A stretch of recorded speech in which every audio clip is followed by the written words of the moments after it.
Okay, so how do you check your submitted reviews on Amazon? This is a useful feature if you're, for example, a shopper or perhaps even a seller checking customer responses. Anyways, at first, you need to open up the Amazon app on your device. I'm using iPhone right now, but I believe that the same process should apply to any other desktop version of Amazon as well.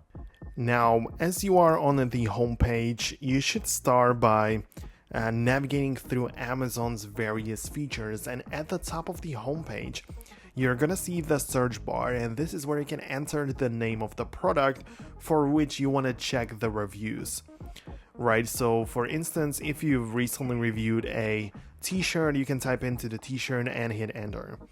Once you've entered your search term, a list of products matching your description will appear, so you can browse through these results to find a specific product you reviewed.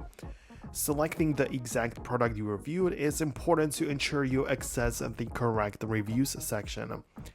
After selecting the desired product, you're going to be taken to its product page, and here you'll again find various details about the product itself, which includes images, descriptions, and pricing.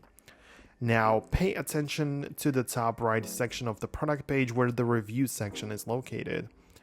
This area should display the number of reviews it has received and things like that, right? So to view all of them, click on the rating, and this will take you to a new page where you can see all of the submitted reviews.